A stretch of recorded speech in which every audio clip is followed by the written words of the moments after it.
Hi, everyone, and welcome to Overfilled, the podcast. I'm Dr. Jamie Kuzner, and I'm joined by my optometry besties, Dr. Jason Jedlicka, Dr. Brooke Messer. This is a gratitude podcast. We're here to talk about what overfills us in our lives, what overfills us at our practices, working with patients, and really just help a lot with things like mentorship of new doctors, new residents. So we have a really interesting podcast for you guys today. We do have a patient or a doctor submitted topic that we're going to cover. But before we dive into the episode, we're going to talk about what overfilled us. So let's see, Jason, do you want to start us? What overfilled you the past week or two? Because we missed for the 4th of July It has week. been a couple weeks, hasn't it? Well, a really easy one for me was I had just your typical awesome scleral lens patient not too long ago. She was referred in with keratoconus, not wearing any corrective lenses, 2400, 2200, consult for cross-linking. We're working on that, but there's some insurance issues and price, all that good stuff. In the meantime, fitted her with contacts. So she picked them up, I think, on Monday of this week. And first pair, just got lucky, great fit, really comfortable, 2020, 2025. And, she's obviously her eyes are watering up and she's looking at the chart. She's looking at things. She's looking at her phone, kind of like the videos of the little kids who get their first pair of glasses, and they're just like taking it all in.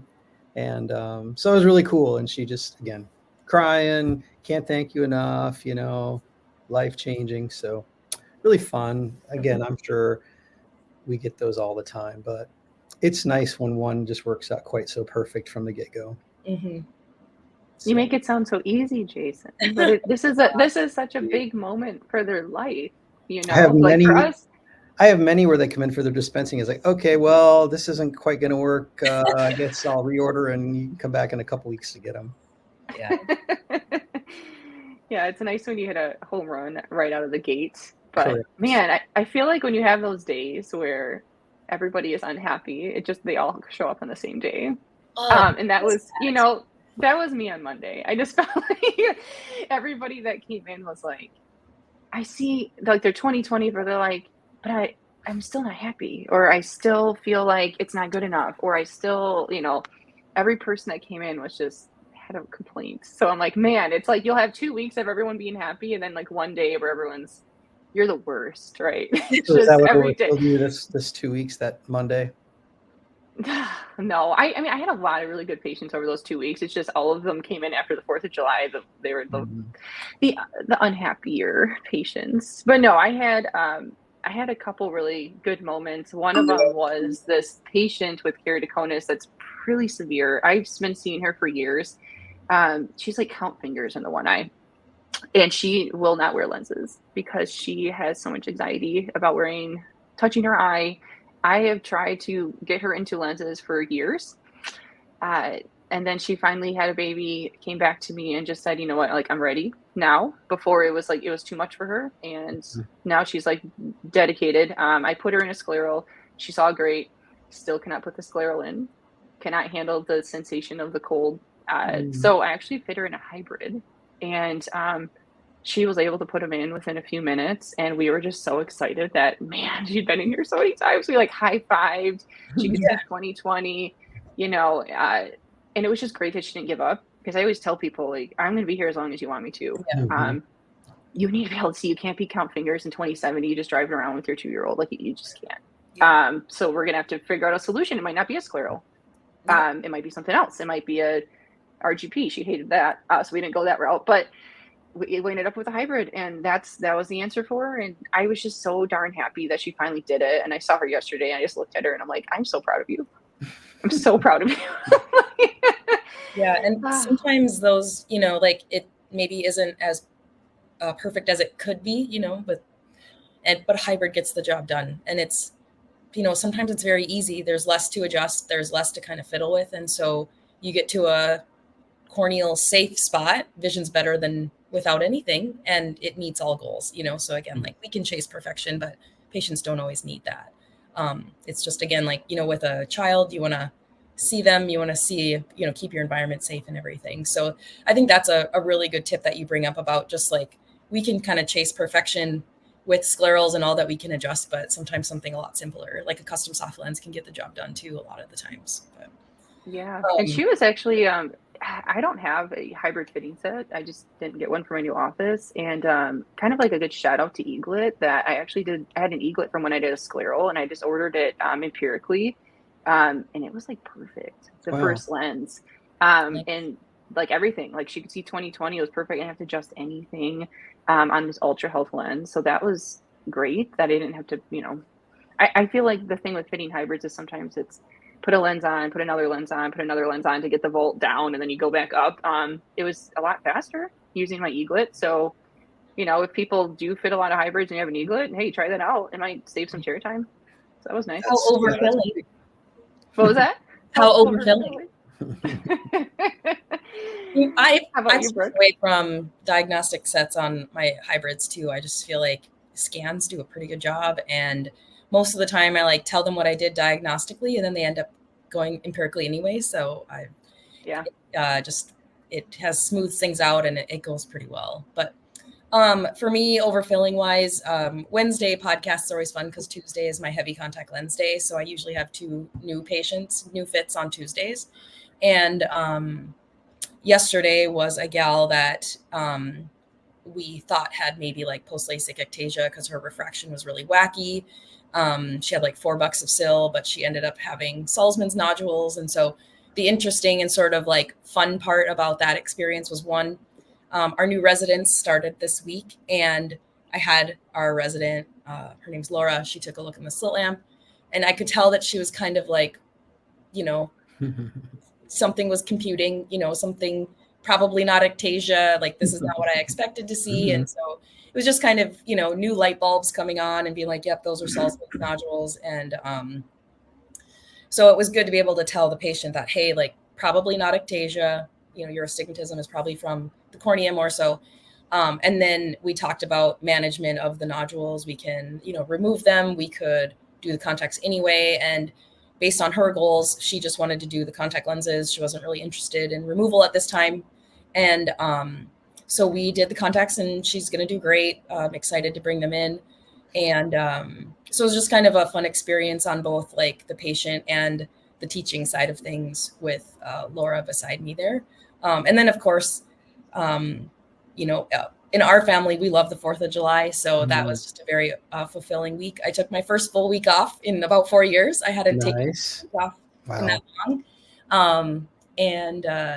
So it was nice just to be away. And we visited both our little cabin in Minnesota and then my parents' lake place in North Dakota. And so it was just good to get away. Yeah. Very nice. Definitely good to recharge. It was good. Well, what we'll get into next with this episode is something that I feel like we could talk about for hours. But we have a really cool video that I'm going to have Jason pull up and share from Cindy Shan, who I love. She's awesome. If you guys don't know Cindy, say hi to her at some conferences. She's pretty cool. Definitely a rising star in our industry. So she did do a submission for us that she wanted us to cover in the podcast. It's Cindy Shan here, practicing in Vancouver, Canada. I was just wondering if you have any tips on how to create the best relationships with ophthalmologists and optometrists in the area to create a referral base for specialty contact lens. There we go. So I think that's, she's new to her area in Canada where she's practicing. And I think that's a hard thing when you first get to an area, especially a state or country you're not used to practicing in. Is like, how do I get out there and let them know who I am? And I'm not just some doctor, that plopped in out of nowhere. How do I start building that network to get referrals? And, sometimes you're lucky and you get out of residency and you get a job where you just are flooded with sclerals. That's great. But sometimes you go into an area that you really have to work for it for months or even like years until you start to get a lot of those referrals. So, Brooke, do you have any tips? Because just starting at Vance Thompson, did you have any tips when you started there to start getting some of those referrals?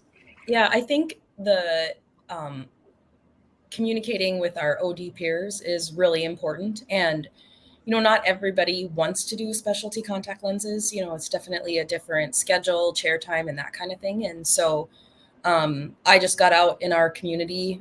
We have like an optometric liaison who routinely visits the referral community. So I just tagged along with her and spoke about my interests and things like that. And there wasn't a lot of specialty contact lenses being done in this area anyway. So it was a good service to be able to provide to our community. And then just being able to like reassure the referring optometrist that, we're looking to co-manage, looking to partner, not necessarily looking to inherit. Back when I was in Minnesota with Jason, we, on our little like referral form, we had it as like, we had a checkbox where the referring doctor, sometimes they just actually want you to take the patient. Like they're not comfortable managing a graft, or they're not comfortable managing and tracking keratoconus and things like that. And so we, on our referral form, we actually had the option, like, please continue care, or please refer the patient or send the patient back to me when you're completed with the contact lens. And at the old practice, we kept the patient's file a different color to help us remember if they were a referred in or a co-managed patient, to help us decide, hey, can this patient, see us for a red eye visit, or should we encourage them to see their other doctor, and do the best we can. Here it's a little different because we have such a big team, and our team is trained on knowing that, like, hey, patients should go to their referring optometrist as much as they can. So that's a little different being in a co-management center already. But in private practice, where we had both like our own primary care patients and referred in specialty lens patients, figuring out some sort of system to make sure that you really do honor that co-management system, and that patient or referring doctors know that they're not losing the patient. They're just, helping the patient achieve their goals. And when I talk to the patient about it, I often say it's kind of like having a heart doctor. You have a cardiologist and you have your primary. So now you have your contact lens and you have your primary doctors. And that seems to help it kind of click in the patient too. Like, oh, I would go to my primary for this if I had a cold. So I'll go to my primary eye doctor if I have something simple. And then when it's related to my cornea or contact lens, then they come and see us. So from an OD to OD perspective, it was just having good conversations and talking about, how I manage patients, what I like to manage patients with, and if they had good candidates, that I'd be happy to manage with them. On the ophthalmology side, sometimes it's, as you build referrals back and forth, because sometimes patients need ophthalmology care too, and so in Minneapolis, when I'd send patients to ophthalmology clinics and, co-manage them that way, I'd often sneak into the referral letter, like, hey, I'm fitting this patient with scleral lenses, do not place a toric IOL, or, this patient does really well with specialty lenses, not planning for refractive surgery or correction or anything. And like, as I kind of slipped in those phrases that I did specialty lenses, then all of a sudden I'd see a couple trickle in from those ophthalmologists. As I referred out, then they would refer back other patients that needed specialty lenses. Certainly you can visit their offices too, just like you would an OD office. But just having that ophthalmology co-management relationship and being willing to make sure your patients have the ophthalmology care that they need, that helped with referrals, from their patients as well. Jason, you had a really interesting setup when you started your practice originally in Minnesota also. I know you said like some really outside of the box ways that you built your practice. Do you want to share some of those? Well, one of the things that we did for our optometric referrals was we would have in-office continuing education. So we would get a couple hours of COPE-approved CE. We would get a sponsor, often a contact lens manufacturer lab would sponsor it. We'd have food, and we'd get people into our office, and that the way they could see our setup, and then they could also get some CE. Now, I know not everywhere that's legal anymore. You have to charge for it now, but still that kind of idea does work. I think again, the practice setting is going to dictate what the doc wants to do. And so you need to visit those individuals who are in types of practices where they're obviously not going to be fitting specialty lenses. So that could be laser vision centers, where that's all they do, like direct to consumer LASIK. You could visit a lot of your retail type environments because, again, they're probably not going to be doing those things, and just leave some cards and say, hey, whether it's, specialty lenses or anything you just want to dump, feel free. I'm here. When it comes to ophthalmology, I think, it helps to build relationships, and depending upon your work environment and your setting, I would even say ask and see if you can spend a day shadowing a cornea specialist or a general ophthalmologist who you want referrals from, or even half a day shadow. And that gives you opportunity to talk to them and spend 4 or 8 hour chunk of time with them, where you get to know each other and they know who you are then. And hopefully they can see that you're somebody who they can trust with their patients.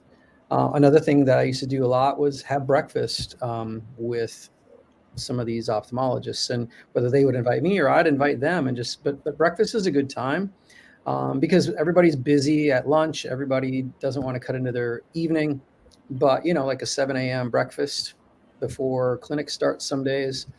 I've never had anybody turn me down on going out to breakfast. So I think that from an ophthalmology standpoint, you need to build relationships. That when you do, then not only do you get referrals, but you'll get their phone number and you can call them and talk to them. And then you're going to get a lot of referrals. I think, again, from a OD versus MD, ODs, you're going to get trickles of patients from a lot of different places. With ophthalmology, it's going to be more of you're going to get a stream of patients from a few places. And you've got to just make sure that those patients that you do co-manage with, that you're very respectful of the doctors, and you are careful with how you talk about where they're at. I mean, we have patients who've had some surgical complications, and you just need to be mindful that it doesn't necessarily mean that it was a bad surgery. It could have been the patient had risk factors. And so, we talk kindly of our referring doctors. And again, we co-manage. And like you said, when you send somebody back with some helpful insight, like I've had patients where I saw them back for a contact lens follow-up, and I thought something about their cornea just didn't look good. And I would say, I want you to go back to the doctor and let them look at this area of your cornea and see how they feel about that too. And that kind of back and forth where you're collaborating on the patient care is really helpful. I think, again, communication is big, but not just sending notes all the time. Actually, sit down and get to know these people that you want referrals from. And that could be, again, grabbing a meal with them, shadowing them in their office, or asking them if they want to come visit your office, see how you do things. Yeah, local societies are always looking for CE lectures too. So whether it's your society meeting or a state meeting or something like that, you could certainly offer up some education hours, and then you can demonstrate your expertise through CE in that way. Yeah, and I think one thing that's interesting too is if you find a patient in your office that goes to another doctor, but they maybe found their way to you through an online search or whatever, but they're in your chair. Make sure you find out, do you see somebody else? Who is your doctor? And do you mind if if we collaborate on managing your care? And then make sure, even though that doctor didn't refer them to you, that you communicate back to them that their patient came to you for this care, and this is what you're going to do. And then you would like them to continue to oversee their primary care or whatever. Yeah, I think communication is the most important too, because the hard part is especially doctors that do fit sclerals. I have gotten some referrals from doctors in the area that are scleral fitters. And what basically I've told them is, if you have somebody that you're spinning your wheels on and they need something that you don't have, like I recently got an OVITS. So I've been actually getting some referrals for HOA lenses because nobody in the entire Metro Detroit area is doing it. So I had a patient sent over that I just did the OVITS lens on one eye, and the other doctor is doing the other eye, and she wanted to keep him. She had him for years. The one eye was perfect, and she just said, I'm just spinning my wheels. Can you take a look? I said, sure, I'll just do a screening. So basically I just have him in as a second opinion. Like, the fit was perfect. I said, you know what, you're doing everything you absolutely can. You need an HOA lens, and you don't have that in your office. So I'll order it. And then I did that lens, and she's doing the other. We communicate back and forth, and it's been really great. So it's not like you're stealing them, you're just helping them. So if you have a way that you set yourself apart from other scleral fitters, don't be afraid to, offer that to them. And if they want to refer a patient that is a tricky one, then that's great. Yeah. I love that you said the breakfast meeting. I'm totally going to steal that because I've been doing lunches, and sometimes I just get so hard with schedules and surgery schedules. I am definitely going to steal that. But when I first moved to Michigan out of residency, I didn't know anybody. And I joked that I went on so many like dates, dates with, ophthalmologists. And sometimes it does kind of feel weird, to be honest, as like a 20-year-old woman going out with like a 60-year-old man. Like, I don't know. I just kind of felt a little strange sometimes. Now I'm definitely over it at this point in my career. But when I was like first out, I'm like, I feel weird. So I think that this seems a lot more innocent, doesn't it? I know. I think that meeting for coffee is a lot better. And a lot of times, if you just met with them, you can tell them like, oh, sclerals also fit like issues with Salzman's and RK. And I just kind of spouted off all the other indications. And they said, oh, I didn't even know that you could use it for that, because they just think keratoconus. And their first thing was, oh, that's really great to meet you. I don't have a lot of keratoconus patients. Like, okay, well, this is also really good for RK, post-LASIK ectasia, dry eye, all this stuff. And they didn't know. And they're like, oh, wow, thanks for telling me that. I actually am working with someone right now, and I'll just send them over to you. I do a lot of co-management with ophthalmology. So I do a lot of just contacts and then send them back for their routines or to manage their cornea with ophthalmology. And I'm totally fine with that. I think once you start trying to steal patients, it becomes not worth it. And it's never going to, it's not worth it to make that $40 like refraction fee. Like, it's just not there. And when patients come in, and especially if they've got a letter that was sent in by the referring doctor summarizing their care, and they've already had a full exam, I'm not going to do a full exam. I know people say, well, I think you should, in case you can't trust somebody else's work. I get it, but I'm not going to do a full exam because their referring doctor has already done it. And I might, if something doesn't make sense in the course of the visit, like if their vision isn't getting as good as I think, I might peek in the back with a 90.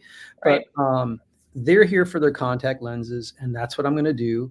And I'm going to let their doctor do the rest of it.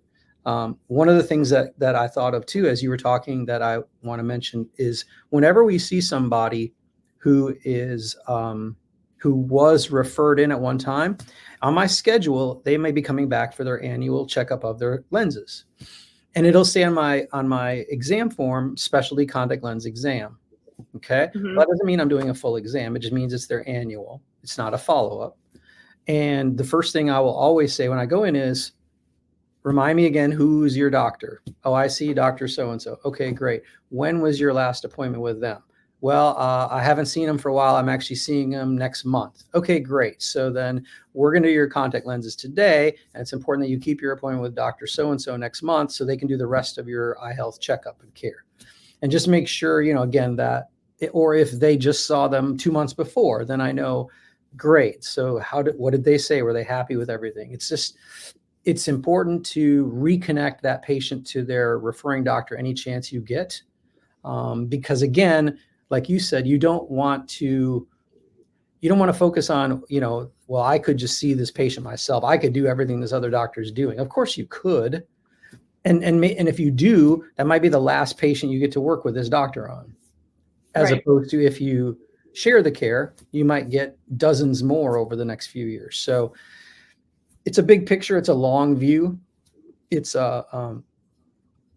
having a long-term vision for what you want your practice to be. And again, like you said, a lot of times your exam fees are not that wonderful anyway. So I'd much rather have my specialty lens fitting fees, my topography, whatever instruments I'm doing, my lens charges. I'd rather have all of that from those patients than all of that plus their exam fee and less of them. It's just doesn't make any sense. So the same thing with how I know we lost Brooke. Same thing with how I've been doing dry eye, and I have an IPL now, and I have an optical. A lot of my referring doctors have an IPL. Okay. So if I know that I'm seeing a dry eye patient and they referred them for sclerals for their dry eye, I'm not going to say, oh, you can just do your IPL here. Yep. No, you're going to go back, to the doctor's office and yeah, they have IPL. Oh, that's great. I have it here too. I highly recommend that you go back to your referring doctor and get that. Yep. Like Yeah, you're a good candidate for it. it's a Don't small steal world. that. Small world. If you don't think that somewhere along the way, this patient that you are stealing from another doctor, that doctor isn't going to find out, you're wrong. Right. Because what's going to happen is at some point along the way, they're going to try to retrieve that patient through a recall or a phone call or a text. And the patient's going to say, oh, I got my exam done at Dr. Kuzner's office. I don't need to come in anymore. And that's, Right. that's a bad feeling for that referring office. So you don't want that to happen. And it will happen. It will happen. Patients it will get back to the doctor if you are habitually taking over that care. So again, I think it's way more fun anyway to share patient care with referring doctors because it's relationship building with that other doctor too. Yeah. And like you said, just like sharing phone numbers, like I love having doctors' numbers to like text or call them. I know I Mhm. can always call the front desk, but it's so much easier for me to shoot them a text and say, "Hey, can you give me a quick call to update you on one of your patients, and we can just talk and connect for like 3 minutes." Yeah. I love when people text me about if they have something a question. It's a lot easier than me trying to get a task and chart notes and all that. Like you can still send the chart notes, but if you feel comfortable giving out your number, like I started to refer to a retinal specialist because she walked into my office and gave me her cell phone number and said, if you have a weird retina thing, just ask me. And I'm Yeah. like, wow, I'm intimidated by retinal Yeah. specialists. So I was like, Well, really and so approachable. And then here's a it quick, builds the confidence, right? yeah, here's a quick little story. So many, many, many, many years ago, um, very first job out of residency, working in a practice in Nebraska, right? And RK was still being done at the time, but LASIK was just brand new. And there was nobody in our city of 25,000 that was doing anything with LASIK, but Vance Thompson was 2 hours away. And I told the guy who worked for us, I said, I want us to do LASIK in this practice. I want us to be the first practice in this community who offers LASIK to our patients. And so I called Vance Thompson. I said, hey, Vance, I had gotten to know him during my residency. And I said, I want you to do LASIK here in our community. I want to refer everybody who wants LASIK to you. Would you be willing to work with us on some of the expense of the marketing and everything else? And he's like, I've never had an optometrist call me before and say they wanted to work with me like that. And he was literally like taken aback, and he agreed to cover, 80% of the cost of everything we did together, as that's the co-management fee split 80-20. But the point is when we talk about like inviting someone to breakfast or inviting them to come to your office or whatever, don't assume just because they're an ophthalmologist, that they don't want to get together with you and get to know you. I mean, it's probably surprising because we generally think about referring to them, but as you build referrals from them, take the same approach that they would take with you. Send them a gift or what, at the holidays or something. Just turn the tables, and I guarantee that 99% of them will appreciate that you've reached out to them like that and felt comfortable doing that. And they need corneal specialists need people like us. Yes. They need that next step, that visual rehabilitation for their patients after the surgery is done. And like you said, Jason, having somebody that they trust, knowing that it's an optometrist who is, well trained in cornea, very comfortable looking at atypical looking corneas to help decide if this is something that can be monitored or needs to be back in, medically managed, whether it's with us or with the surgeon. And getting to know them on a personal relationship so that you can text them images, you can quickly consult over the phone to decide, what's next best for the patient. Because again, they definitely need that. And again, like you said with Vance, it's not only just about growing our practice, it's about growing their practice too, with those mutual relationships. And so they need us just like we need them. And ophthalmology relationships can be really beneficial, not only for the growth of our practice in the ways of patients, but also growing our clinical skills and awareness of what we see, getting their insight from a surgical perspective has made me a better optometrist too. So it's fun to learn from them, just like they learn from us. In the beginning, when I first started in practice, both in residency and back in Minneapolis with Jason, a lot of the referrals would come in and say like refer for hybrid, period, because that's what was kind of known in ophthalmology at the time. It doesn't mean that they think the patient needs a hybrid. It just means like, please take the patient and then do what you want to do. And so it was like, even though it says hybrid, go ahead and fit a scleral or whatever you think is best. They just want you to do something with them. Yeah. Just again, ophthalmology relationships can be really fun when you find someone that connects with you and trusts you, and you trust them too, of course. I had a really outside the box way of how I tracked down people when I first started too, because some of the big offices, you'll call them and they'll say like the doctor's too busy. The doctor doesn't meet with people, blah, blah, blah, blah, blah. At least in my area. And so I just started going to like sponsored dinners. Like I went to Stasis and Sidra and like all these things because I knew that some of the doctors would be there. And then there was one where the doctor I had been trying to meet for like a year was speaking, and I went there and just to like watch him speak. And then afterwards I introduced myself, and he wanted to meet me too, but it's just, he's so busy. And a lot of times the front office, protects doctors, right? So I just couldn't walk in and see him. And then ever since that dinner, he's probably sent me at least 100 referrals. And I'm not exaggerating. It's like, he's like, oh my gosh, I'm so happy I know you're in the area. I have so many patients. And so sometimes going to industry dinners just to network with your colleagues, and they put a face to the name. Or going to sponsored events by these offices, because a lot of times, again, they will offer educational events, and that gives you an in to go in and meet that person. I know. I just did that at a sponsored event, and my friend goes, wait, why do you have your cards? And I said, because I'm trying to get referrals here. And he goes, oh, I'm trying to send people to them. And I'm like, oh no, it works both ways. Yeah.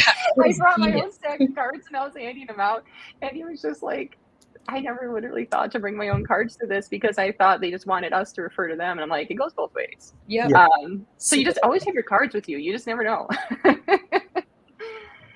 But there are so many tips. I feel like we could go on forever and ever in a day. But hopefully at least somebody listening took some pearls out. I took the pearl from Jason breakfast meeting. Yeah. I'm going to set them up. And if anybody who is listening has other ideas, so there's a call to action. If you have other ways to garner referrals that have really worked for you and you want to share them with the community, please send them to us at overfilledthepodcast@gmail.com. You can also send them to us at overfilled_the podcast on Instagram or Facebook, Overfilled the Podcast as well. As always, you can always send us your cases as well. And thanks again to Cindy for sending us the idea, but please feel free to send us more ideas. Take a video of yourself, right?